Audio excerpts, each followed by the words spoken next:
koalisi masalah itu saya kira silakan saja berbeda pendapat ya, bukan menegasikan, tetapi terutama pada persoalan-persoalan yang jangan sampai merugikan diri kita sendiri. Kalau sudah menjadi fakta hukum, sudah ada misalnya pelakunya, ada pengadilannya, ternyata pelaku, ya kita kecam. Huru-hara berupa penjarahan dan pembakaran pusat-pusat pertokoan dan rumah penduduk tersebut bahkan disertai tindak kekerasan dan perundungan seksual terhadap kaum perempuan, terutama dari kelompok etnis Tionghoa. Atas nama pemerintah, saya menyampaikan penyesalan yang sedalam-dalamnya. Informasi bahwa ini diragukan faktanya gitu ya, dianggap rumor, ini akan melukai rasa keadilan bagi para korban, makin menjadikan traumatik statement-statement yang tidak berpihak kepada para korban.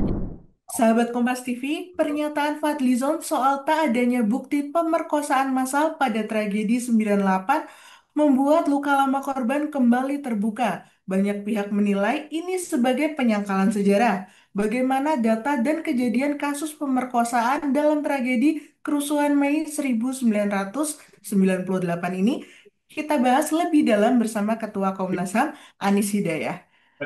Langsung saja Mbak Anis, menyebut Fadlizon ini kan menyebut tak ada bukti perkosaan massal dalam tragedi 1998. Bagaimana Komnas HAM merespon pernyataan ini?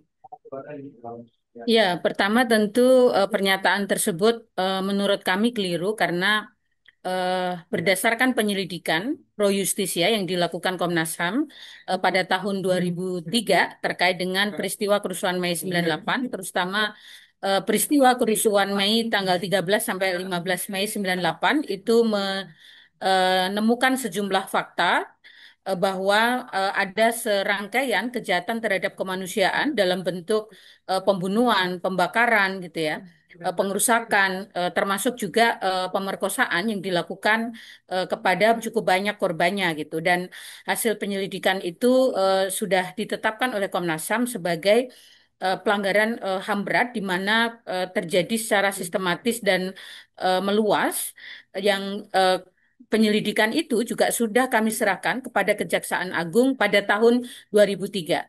Terus ada Menko PMK Pak Pratikno yang juga mencoba meluruskan nih maksud dari Pak Fadlizon ya dengan mengatakan bahwa yang dipermasalahkan adalah massal atau tidak. Tidakkah ini justru semakin menyakitkan korban, Mbak?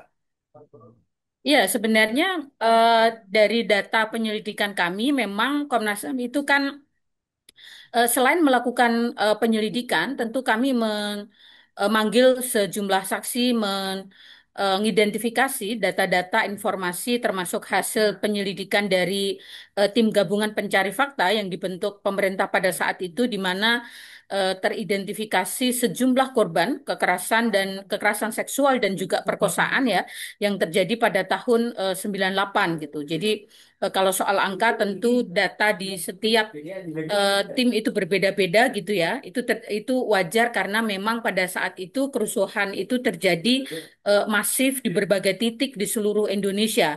Di mana Komnas HAM pada saat tahun 2003 ketika melakukan penyelidikan peristiwa Mei 98 itu berfokus pada tiga titik penyelidikan ya. Jadi di Jakarta, di Bekasi dan juga di Depok gitu. Nah, pernyataan soal massal atau tidak tentu ini juga dikhawatirkan akan melukai rasa keadilan bagi para korban yang selama ini mereka pertama masih menunggu adanya hak untuk mendapatkan akses keadilan. Yang kedua, eh, para korban kekerasan seksual maupun korban pemerkosaan itu selama ini mengalami trauma yang cukup mendalam gitu.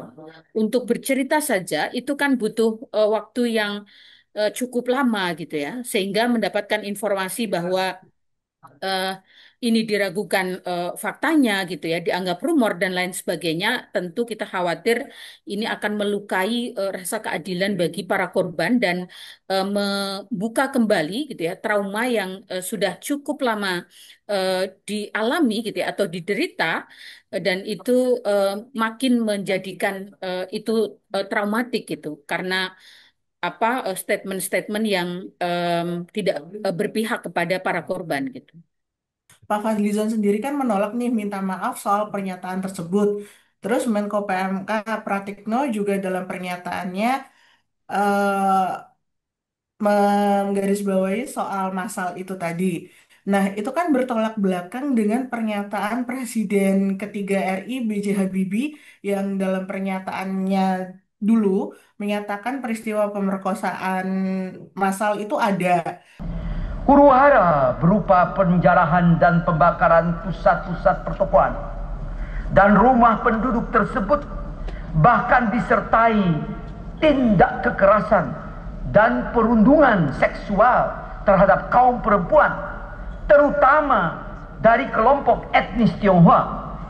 Atas nama pemerintah, saya menyampaikan penyesalan yang sedalam-dalamnya. Terus bagaimana menurut Komnas HAM?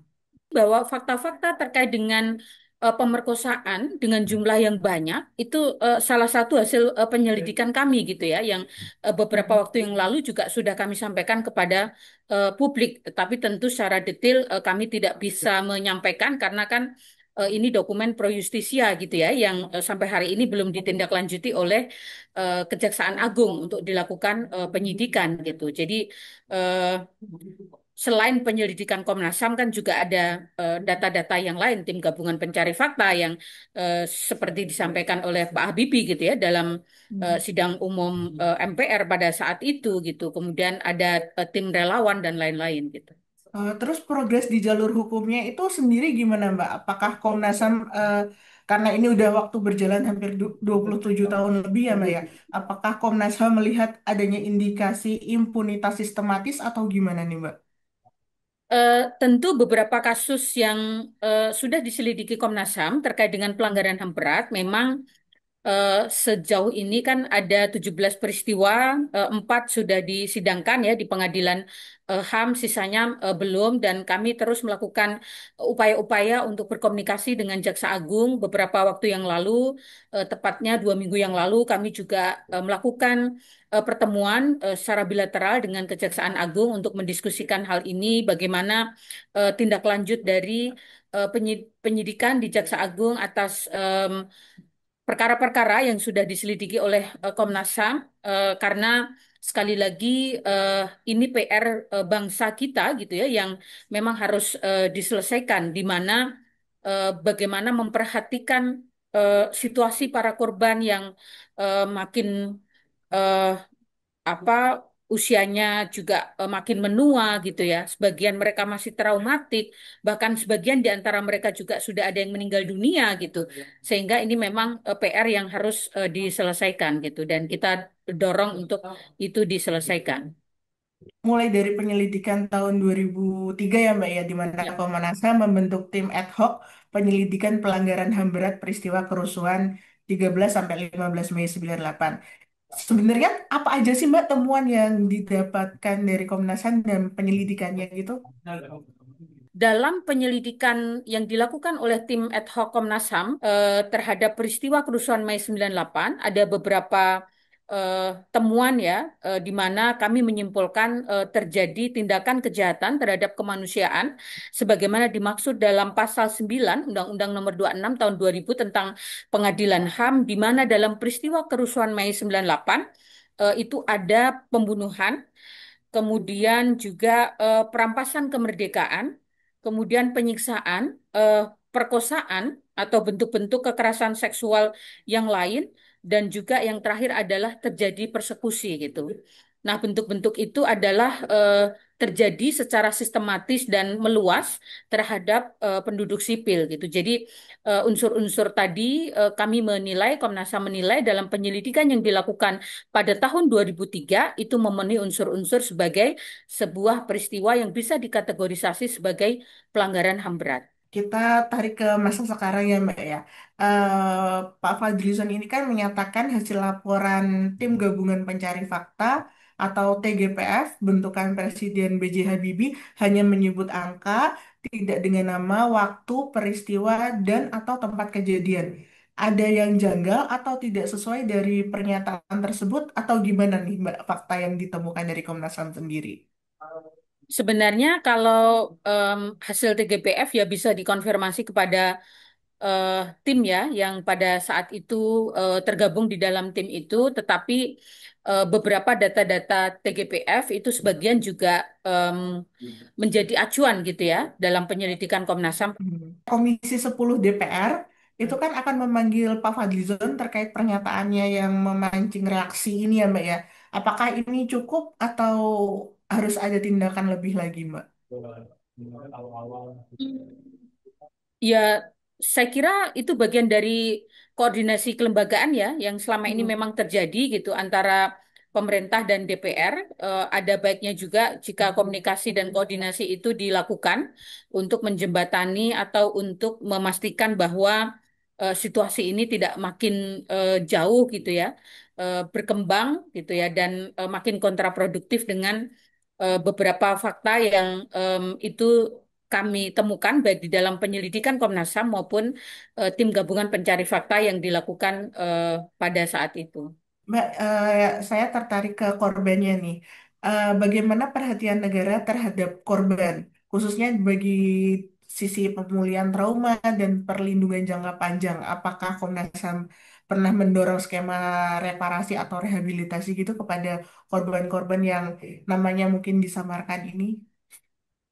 Sebenarnya em, kalau kita mengacu pada Undang-Undang Pengadilan HAM, eh, ganti rugi itu kan memang berdasarkan putusan pengadilan ya. Tetapi bahwa eh, Presiden eh, sebelum pemerintah sekarang itu sudah pernah berikan satu pengakuan terhadap sejumlah peristiwa pelanggaran HAM, terutama terhadap 12 peristiwa pelanggaran HAM yang kemudian membentuk tim TPP HAM melalui Kepres, di mana fokus dari tim itu adalah memberikan pemulihan bagi para korban pelanggaran HAM berat ya.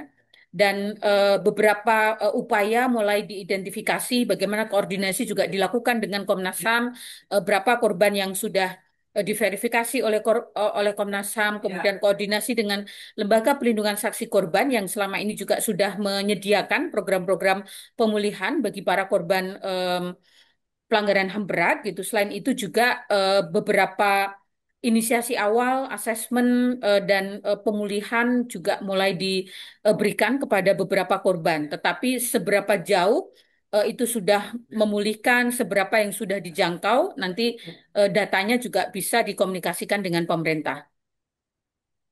Oke Mbak, saya punya fakta menarik nih.